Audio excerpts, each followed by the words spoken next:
Hello everyone, this is Jennifer. So we are continuing with the introduction of IFRS.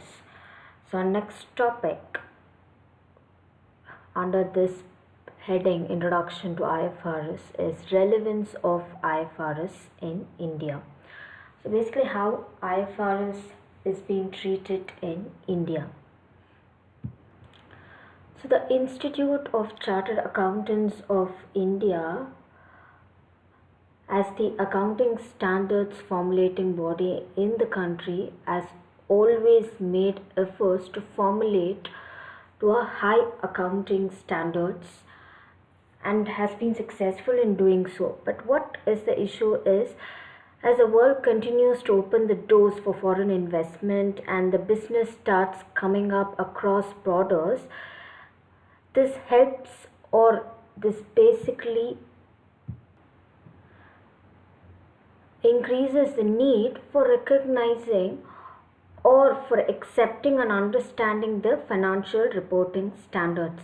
So, in the scenario of globalization, India cannot restrict itself from following the own accounting standards, but should open its doors to the international accounting standards also. Why? In order to have a uniform methods of accounting, so that it will help in the globalization or the multinational companies to have a uniform accounting practices. So the demand for the convergence of the national accounting standards with IFRS came into picture because of the doors which were opened for the foreign investment and the setting up of multinational companies in our country, or for the increase of the globalization. So this is where the IFRS picture came into India. So what happened during that point of time was, so in India, we have the government authorities such as the National Advisory Committees on Accounting Standards and various other regulators such as the Securities Exchange Board of India or the Reserve Bank of India. So when these committees considered, their only aim was to compile with the IFRS to the extent possible, with the objective to formulate sound financial reporting standards. So not completely turn our national accounting standards to IFRS, but to comply with the IFRS. That was the only aim of such committees in India. Why? Because India cannot fully convert its accounting standards to IFRS, because there are certain cases where or situations which are prevalent in India which will not accept the international financial reporting standards. So they just want to compile with the IFRS and make our standards, or to formulate a much more or a sound financial reporting standards. So the ICAI, which is a member of the International Federation of Accountants, tries basically to compile with the IFRS to integrate to the extent of the laws, customs, or practices or business environment prevailing in India. So whatever we compile with it, it should go coinciding with the practices that we have in India. So basically we are, with reference to relevance of IFRS in India, we are only considering to compile with the IFRS and make or formulate a sound financial reporting standards. So our next topic is advantages of adopting IFRS. So what are the advantages of adopting IFRS in India? The first one is common basis of comparison. So as we know, there are many countries who are following IFRS, and the many multinational companies who are following IFRS standards while they are preparing the financial statement. So when two companies are following the same financial standards, so obviously the financial statements practices or the preparation of financial statement will be quite similar or uniform.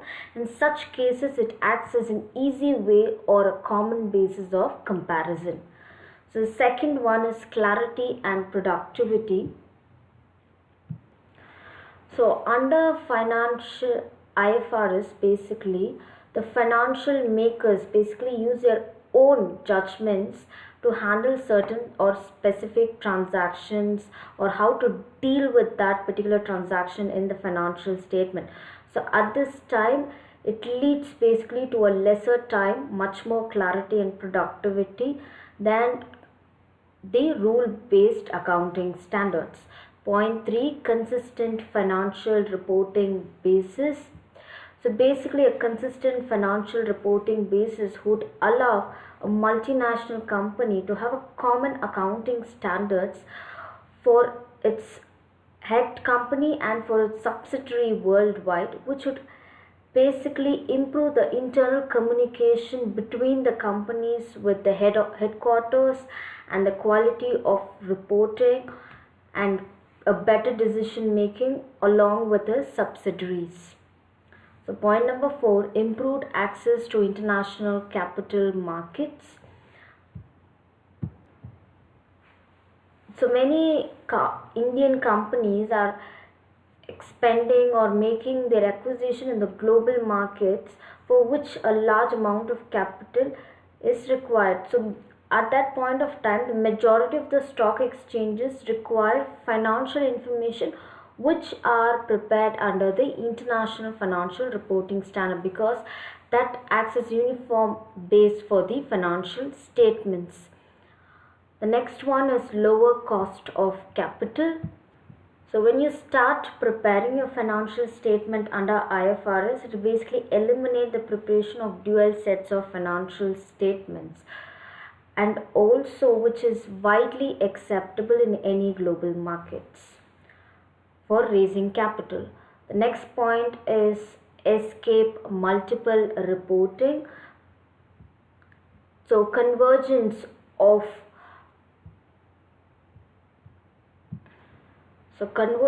IFRS basically reduces the multiple reporting and helps us for preparing only one consolidated financial statements for its company.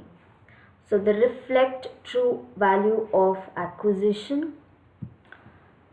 So reflect true value of acquisition basically in Indian GAAP, which is a generally accepted accounting principles. Under that, basically when an asset is purchased, it is recorded at carrying value, that is the cost of the asset minus your depreciation, whereas in IFRS you record the value of the asset in fair value, which is at the market price. So it basically reflects the true value of acquisition.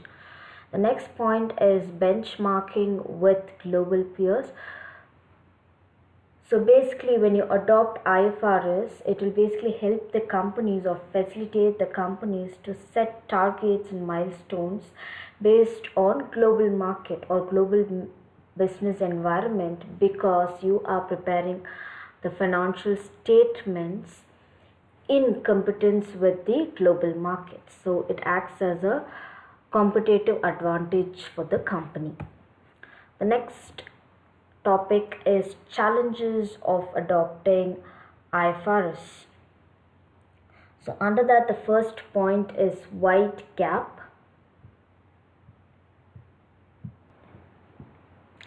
So wide gap, so there is a quite huge difference between preparing your financial statements under the normal accounting policies and the IFRS.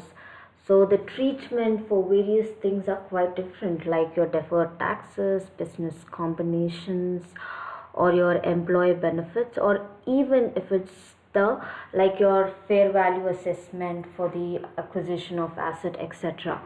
Point number 2, increase responsibility. So basically when you're converging your financial statements or your accounting standards to IFRS, it also takes us into a bigger responsibility to investors for the reasons for the choices, or it has a great impact on your financial statement. Next is tax implications. So the tax liabilities and the tax computation will be quite different, and they should ensure there is clarity on the tax treatment of items once it is converged to IFRS. Last but not the least, it is distributable profits. So when we get to know that IFRS basically considers a fair value treatment, then what happens to the unrealized gains and losses which often results from the fair value treatment? So can it be considered for the purpose of computing distributable profits? So it's still on a debate, we are not much sure of it. So these are the various implications or the challenges which are affecting the companies once they converge to the IFRS.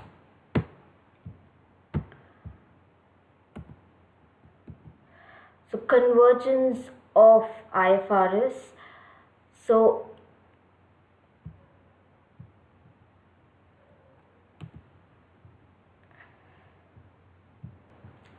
convergence of IFRS, what does convergence means?